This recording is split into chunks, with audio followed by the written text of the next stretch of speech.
បាទក្រុមជាសួរអមភូមិទាំងអស់គ្នាខ្ញុំបាទផុនតារ៉ូកាលនេះចង់បង្ហាញជូននៅកម្មវិធីពិសេសក៏ដូចជាសេវាកម្មរបស់ក្រុមហ៊ុនរថយន្តកសិកម្មគឺការបង្រៀនបច្ចេកទេសទៅដល់អមភូមិទាំងអស់គ្នាដែលជាកសិករបាទអញ្ចឹងអមភូមិទាំងអស់គ្នាដែលជាកសិករអាចប្រមូលផ្ដុំជាក្រុមឬក៏ជាសហគមន៍ស្នើបាទមកដល់ក្រុមហ៊ុនរថយន្តកសិកម្មដើម្បីក្រុមហ៊ុនរថយន្តកសិកម្មនឹងចុះទៅបង្រៀនតតែម្ដងក៏ដូចគ្នាផងដែរអមភូមិដែលជាដេប៉ូមិនថាជាដេប៉ូរបស់ក្រុមហ៊ុនរថយន្តកសិកម្មឬក៏ដេប៉ូដែលមិនទាន់បានសហការជាមួយក្រុមហ៊ុនរថយន្តកសិកម្មអាចធ្វើការស្នើសុំជាមួយនឹងក្រុមហ៊ុនរថយន្តកសិកម្ម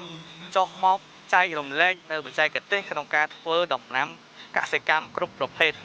បាទក្រុមហ៊ុនរថយន្តកសិកម្មគឺមានលោកគ្រូបច្ចេកទេសបាទមានជំនាញពិតប្រាកដក៏ដូចជាក្រុមការងារជាច្រើនដើម្បីចុះមកធ្វើការផ្សព្វផ្សាយក៏ដូចជាចែករំលែកនៅបច្ចេកទេសទៅដល់អង្គភូមិទាំងអស់គ្នាដូច្នេះកុំភ្លេចបើសិនជាត្រូវការលោកគ្រូដែលមានបច្ចេកទេសល្អទាក់ទងជាមួយនឹងការធ្វើកសិកម្មអាចទំនាក់ទំនងជាមួយនឹងក្រុមហ៊ុនរថយន្តកសិកម្មបាន